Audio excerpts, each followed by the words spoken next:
एक बार की बात है। एक महानगर में मयंक नाम का आदमी अपनी पत्नी गौरी और बेटे गोलू के साथ रहता था। पिताजी, आप?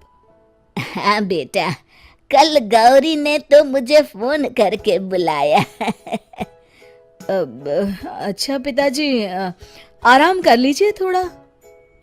पिताजी आराम करने अपने कमरे में चले जाते हैं, लेकिन मयंक गौरी के पास जाकर उससे पूछता है, गौरी, तुमने बाबूजी को बुलाया? हाँ, मैंने उन्हें कल ही फोन किया था। इतनी जल्दी आ गए? पर क्यों?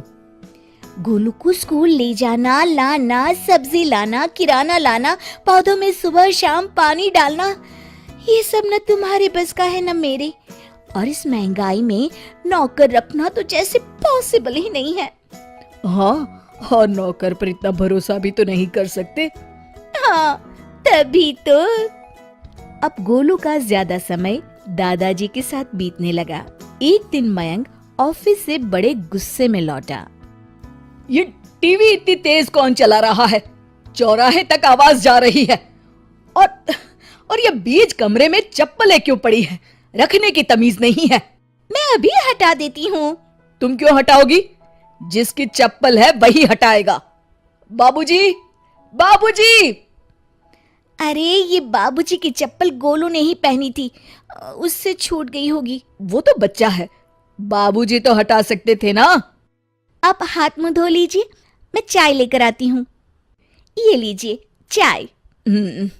बाबूजी, ये आपकी चाय। तभी पीछे से गोलू दौड़ते हुए आता है और दादाजी के गले में हाथ डाल देता है। अरे अरे गोलू, बेटा जल ना जाए हाथ। राम गोपाल जी ने चाय का कप दूर तो कर दिया, पर झटका लगने से वो गिरकर टूट गया। ओ, ये क्या किया बाबूजी? क्या हुआ बेटा? क्या हुआ? और तुम में तमीज है कि नहीं? बाबूजी को स्टील के गिलास में चाय देनी चाहिए थी ना। आप ठीक कहते हैं जी, आज से बाबूजी को स्टील के बर्तनों में ही खाना दूंगी। बेटा बहू का वार्तालाप सुनकर राम गोपाल जी की आंखों में आंसू आ गए और वो बालकनी में जाकर बैठ गए। दादाजी, आप रो रहे हैं? नहीं बेटा, मेरी आंख में कचरा चला गया है। इतना कह के वे वहां से चले गए। अगले दिन, बाबूजी, खाना लग गया है, खा लीजिए। अभी आया। डिनर में टेबल पर स्टील के बर्तन देखकर गोलू पूछता है, मम्मी, मैं इन बर्तनों में खाऊं? नहीं बेटा, ये लो स्टैंडर्ड होते हैं। नहीं, मुझे इसी में खाना है। आज बाबूजी को यहाँ दे दो, कल से उनको खाना कमरे में ही देना। खाना खाते समय गोलू नमक की डिब्बी उठाता है और राम गोपाल जी की प्लेट नीचे गिरकर टूट गई।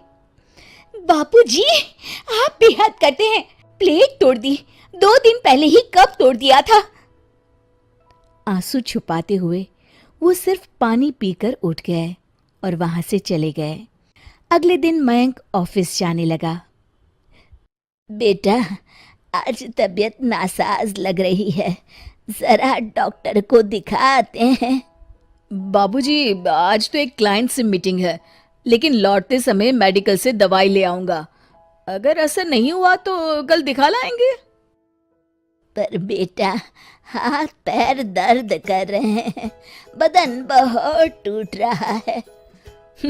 तो आपको कौन सा मजदूरी करने जाना है? पूरे दिन बस आराम ही तो करेंगे आप। राम गोपाल जी कमरे में चले गए। अरे सुनिए जी, पहले गोलू को डॉक्टर को दिखाकर लाइए। लगता है बाबूजी के साथ रहने से इन्फेक्शन हो गया है इसे। बेटा, जब तक दादाजी ठीक नहीं हो जाते तुम उनके पास नहीं जाओगे, समझे? पर पापा, स्कूल तो दादाजी के साथ ही जाना होगा। हाँ जी, आप दोनों को दिखा लाइए ना, तब तक मैं खाना बना लेती हूँ। ठीक है, मीटिंग फिर कभी रख लूंगा। और फिर वो अपने कमरे में चला गया। दोपहर का वक्त था। गौरी, खाना बन गया? हाँ जी। आज तो 1000 रुपए पर बीती। चलिए खाना खा लीजिए। गोलू बेटा, तुम भी खाना खा लो। हाँ मम्मा। बाबूजी, मैं अभी बुलाता हूँ। नहीं नहीं, उनको स्टील के बर्तनों में देकर आई हूँ, अंदर है। पर स्टील के बर्तनों में क्यों? बेटा, जब कोई बूढ़ा हो जाता है ना, तो उनको स्टील के बर्तनों में खाना दिया जाता है। अल्ली, अब तो मेरी बेटी का बर्थडे आने वाला है। बोलो क्या चाहिए तुम्हें गिफ्ट में? हाँ बेटा, बोलो ना। माँ, पापा, मुझे स्टील के बर्तन चाहिए। स्टील के बर्तन? वो क्यों भला? वो इसलिए कि जैसे ही आप लोग बूढ़े हो, मैं फौरन आपको उन बर्तनों में खाना देने लगूंगा। फिर मैं और आपकी बहू आपकी ऐसी बेइज्जती ना करे जैसे आप लोग दादाजी की। ये कहकर गोलू रोने लगा।